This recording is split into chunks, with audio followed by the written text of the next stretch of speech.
Hey, good morning. What's going on, driver? This one's been a long time coming, but I need to get the information out.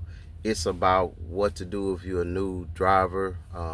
Hopefully, you haven't even started going to truck driving school yet. People new into the industry, the questions been asked, and I'm supposed to have been answered this. I have an upcoming training, and I have a live training, and I actually got a Zoom class that I'm teaching about what to do when you first enter this industry. So drivers have started, they don't know what to do. You're getting ready to get started, you don't know what to do. You keep hearing, well, it's don't work out here. There's nowhere to go. I got my CDL, and then they sent me home, and I just can't find any work. So I'm just gonna let everybody know, one of the first things that you're gonna have to do is your mindset. It's this notion that since COVID, there's been a lot of people, I don't mean no disrespect, a lot of people that have jumped into the game. I've been in this industry for 30 years. I started driving, for real. First time I drove was like in 1999. I used to do some city moves and stuff like that. I was a warehouse a distribution center operations manager, supervisor rather, at the time, and I started driving then, and then I was reintroduced to it later because I decided to drive all the time. So we'll tell that story later, but I've been in the industry since 1991. I've had my Class A CDL since 2006. Had 6 trucks, owner operator, and I tell people I am not a truck driver. That's one of the things I do. That's not who I am. People say, well, I'm sitting in the truck now, got a headset on, you're a truck driver. No, every truck driver don't do or have done what I've done. Like I said, I've got almost 2 decades. Man, I've been doing this since 30 years. Like 16 years was warehouse management, distribution, and all that. And way back, I used that knowledge from that, and I built on to do the trucking. So I have some experience that people don't have. I created, wrote, researched, and developed a truck driving training program at a college that's been in existence for 10 years. Because I've been an owner operator, I've run my own authority, I've had multiple accounts. I went out and got major accounts, place people that you know because of the relationships that I've had and the experience that I have. So I do more than just drive a truck. I've done more than just drive a truck. And the things that I'm going to share with you, the things I tell you guys, it's not something that I'm guessing at. It's not something that I heard other truck drivers have. Just either personal business experience, personal experience, or jobs that I've had, the influence that I've had, positions that I've had. So I'm going to tell you the things that I actually really know. I don't have to guess at this, and I'm just going to say the first thing most of you guys got to understand is you got to pay your dues. You have to pay your dues. Make up your mind on how you're going to pay your dues. When you come into this industry, one thing I think people make a mistake is they jump off in the truck and then they don't look at what avenue they're going to go in. I would say have your plan, prepare your plan. When you're starting, look around. If you say you want to drive over the road, we'll use that as an example. If you want to drive over the road, where you going to go to school? How you going to go to school? That's the first thing you got to figure out is how you going to get your education. Are you going to go to a truck driving training program like truck driving school? And then how you going to go about doing that? In the state of Missouri, they have a slate program where you can actually go to class for a couple of days. They'll give you a certificate where you don't have to pay for the truck driving training program. They actually pay for it. Then there's other things that's like sponsored. You get a trucking company to sponsor to pay your truck driving training program tuition. But the bad part about that is I feel like it's slavery.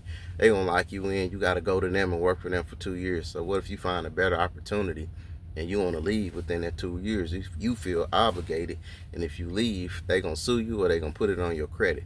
So that's the things that you got to consideration. I'm talking about paying dues.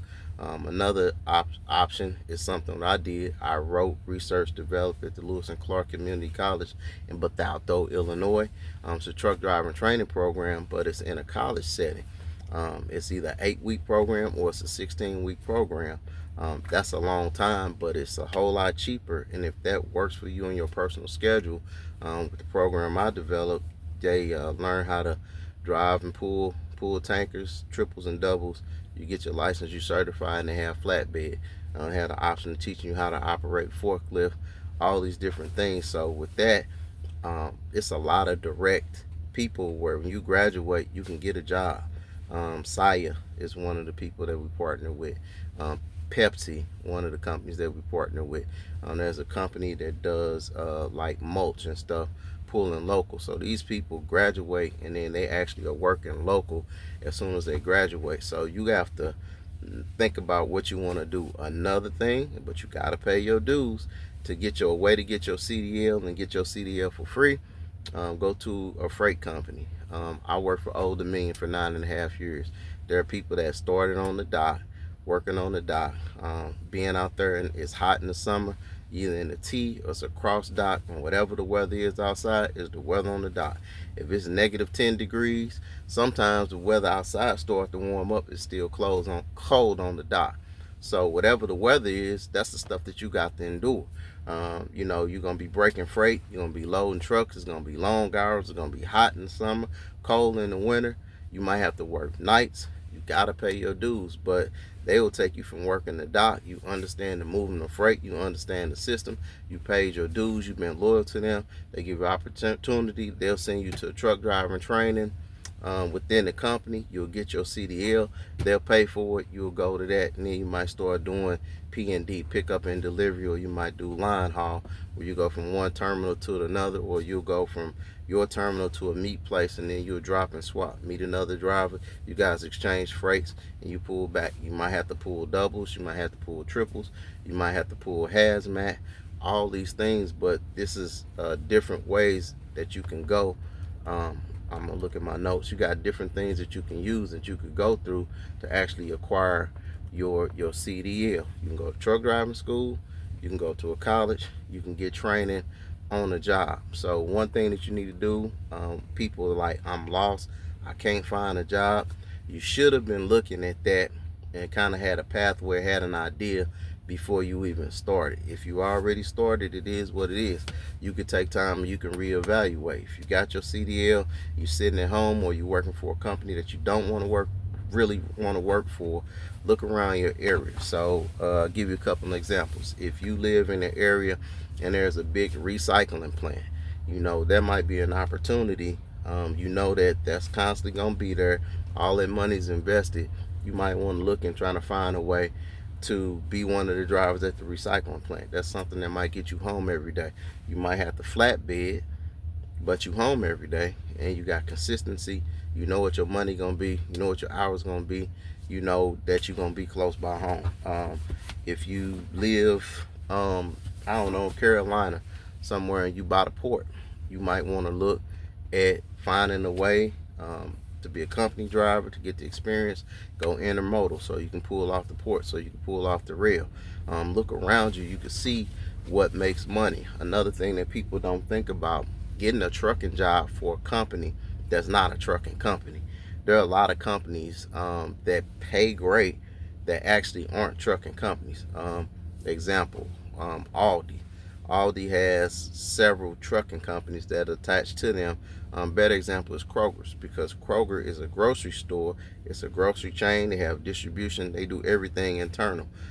You got all kind of people take stuff to Kroger, and Kroger has its own truck drivers, their own fleet, and sometimes they got other companies that run under them. But Kroger has its own drivers that work for Kroger that drive back and forth to the grocery store from the distribution center. So Kroger is not a truck driving company, but it's a great option to go. So you need to look around you and see what companies in your area have a transportation division. I was a transportation supervisor for Cisco Foods. I'm not gonna say which city, but it's hard work, but you got to pay your dues. You're going to have to give a sacrifice somewhere.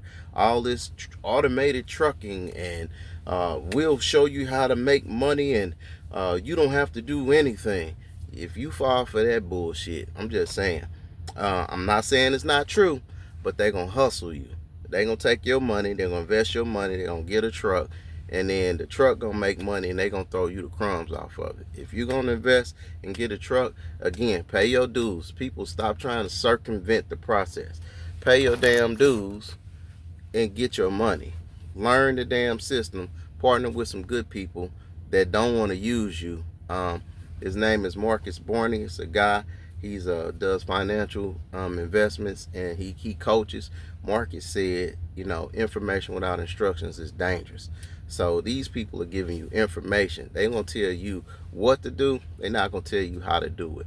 That's why I started the simple truth about trucking, because it's too many lies, and it pissed me off. You got new people that want to do this. They're trying to learn how to do this, and it's predatory. Trucking is predatory as hell.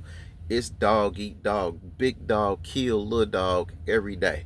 I'm like, these big trucking companies, they gonna fuck you around. I'm just saying, you gotta maneuver. You gotta be careful how you maneuver. You gotta load up. You gotta get your intellectual property up. You gotta learn this business and learn how you move. You gotta strategize and how you gonna move. Just don't be moving on any kind of way. So we talking about the different places you can go. Truck driving school. You can go to a college and get trained. You can go on the job training and get trained. So look around what you want to do. Like I said, what's around you. Do I want to drive over the road? All right. Do I want to be gone? Then you got to look at the company that you want to partner with. So everybody's saying, I don't know what companies you looking at. They're saying, well, I can't find no job.